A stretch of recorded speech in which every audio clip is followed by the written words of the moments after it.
Hi hello வணக்கம் மக்கள் எல்லாரும் எப்படி இருக்கிறீங்க? நல்லா இருப்பீங்க அப்படின்னு நம்பிக்கையோட இந்த வீடியோவை நாங்கள் இன்றைக்கி ஆரம்பிக்கிறோம். இந்த வீடியோவில் அப்படி என்ன இருக்க போகுது அப்படின்னு சொன்னால் ஒரு புதுவிதமான ஒரு சமையல் வீடியோவாக இருக்கும். கண்டிப்பாக உங்களுக்கு பிடிக்கும்னு நம்பிக்கையில் நாங்கள் வீடியோக்குள்ளே போகலாம். சமைக்கிறதுக்கு பிளான் பண்ணியாச்சு. பிளான் பண்ணால் மட்டும் போதுமா? எப்போ தான் ஆரம்பிக்க போகிறீங்கன்னு தானே கேட்குறீங்க. இதை ஆரம்பிச்சிடலாம். இப்போது இதெல்லாம் சேர்ந்து பிளான் பண்ண மாதிரியே முதல்ல அடுப்பு பற்ற வைக்கலாம் அப்படின்னு முடிவு பண்ணிவிட்டு அது கள்ளத்துக்கு அடுப்பு மாதிரி செட் பண்ணி அது நடுவில் விறகெல்லாம் அடுக்கி எக்ஸ்பர்ட்டான 2 பேரை பிடிச்சி அடுப்பு பற்ற வைக்கலான்னு விட்டா பரவாயில்ல, எக்ஸ்பர்ட் தான் அவங்க சமையல்ல இல்லை அடுப்பு மூட்டுறதுல. அவங்க ஒரு மாதிரி அடுப்பு பற்ற வச்சு முடிய வெங்காய திரும்பி பார்த்தா வெங்காயம் வெட்ட கொடுத்தவங்க இன்னுமே வெட்டிட்டு தான் இருக்கிறாங்க. என்னடா சொல்ல வாங்கன்னு கேட்டா வெங்காயத்துக்கு வலிக்காம வெட்டுறது அப்படின்னு சொல்லி தராங்களாமா.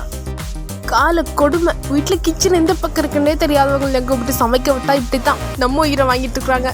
ஒரு வழி அவங்க தேவையான வெங்காயம், தக்காளி, பச்சை மிளகாய், இஞ்சி, பூண்டு எல்லாமே ரெடி பண்ணி வச்சுட்டாங்க.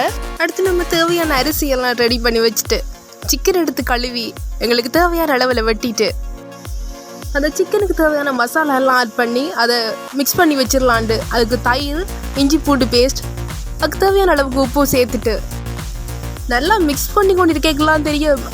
நம்ம அதுக்கு தூள் சேர்க்க இல்லைன்ட்டு அதுக்கப்புறம் தூள் எல்லாம் போட்டு நல்லா மிக்ஸ் பண்ணி சிக்கனை ஊற வச்சுட்டு எரிஞ்சிட்டு இருக்கிற அடுப்பில் பாத்திரத்தை வச்சுட்டு பாத்திரத்தில் எண்ணெய் ஊற்றி எண்ணெய் சூடானதுக்கப்புறம் பட்டை, கிராம்பு, ஏலக்காய் போன்ற வாசனை திரவியங்கள்லாம் அதில் போட்டுட்டு வெட்டி வச்ச வெங்காயத்தை போட்டு நல்லா ஒரு வதக்கிட்டு தக்காளி, பச்சை மிளகாய், கறிவேப்பிலை, ரம்ப இலையெல்லாம் போட்டு நல்லா வதங்கும் வரைக்கும் பார்த்துட்டு அதுக்கப்புறமா நல்லா மிக்ஸ் பண்ணி வச்சிருந்த சிக்கன் எல்லாத்தையும் அதை உண்டாக்கி ஒரு கிளறினதுக்கப்புறம் நாங்கள் கழுவி சுத்தமாக எடுத்து வச்சிருந்த அரிசியெல்லாம் போட்டு அதுக்கு தேவையான அளவு தண்ணியை ஊற்றிட்டு ஒரு மூடி போட்டு மூடி வச்சுட்டு அப்புறம் வந்து பார்க்கலாம்.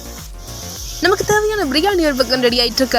பிரியாணிக்கு முட்டை இல்லாட்டி எப்படி அப்படின்ற ஒருத்தர் சொல்ல அதுக்கு தேவையான முட்டையெல்லாம் எடுத்து அவைய விட்டு ரொம்ப நேரமாக இந்த ப்ராஜெக்ட் போயிட்டே இருக்கிறதால ஏதாவது நல்ல இன்ட்ரெஸ்டாக ஏதாவது பண்ணலாம் அப்படின்னு பிளான் பண்ணிட்டு இசை கச்சேரி வைக்கலாம் அப்படின்னு சில பேருடைய ஐடியா கொடுத்ததால சரி நம்ம டீம்லையும் நல்லா பார்ட்னர் ஒருத்தர் இருக்கார் அப்படின்னு அவரை பிடிச்சி விட்டா அவர் பெரிய எஸ்பிபிஎன் நேப்பில் போய் மைக்கை தூக்கிட்டு மைக்கை டெஸ்ட் பண்ணிட்டு மட்டும் இருந்தார். காண்டாயிட்டு அடப்போ உங்கடா நீங்களும் உங்களோட பாட்டு அப்படின்னு சொல்லிங்கல்ல. நம்ம பிரியாணி பக்கம் வந்தா பிரியாணி எப்படி வச்சுட்டு போகணுமோ அப்படியே இருக்கிற மாதிரி ஒரு ஃபீல்.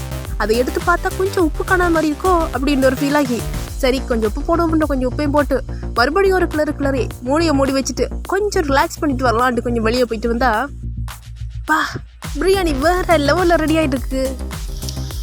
நமக்கு எந்த வேலையும் வைக்கல, முட்டையும் அவங்களே உடைச்சி வச்சுட்டாங்க. வேற என்ன சாப்பிட்றதா நமக்கு வேலை அப்படின்னு போய் சாப்பாட்டில் இருந்தா வாழையில பிரியாணி சும்மா வேற லெவலில் இருந்தது.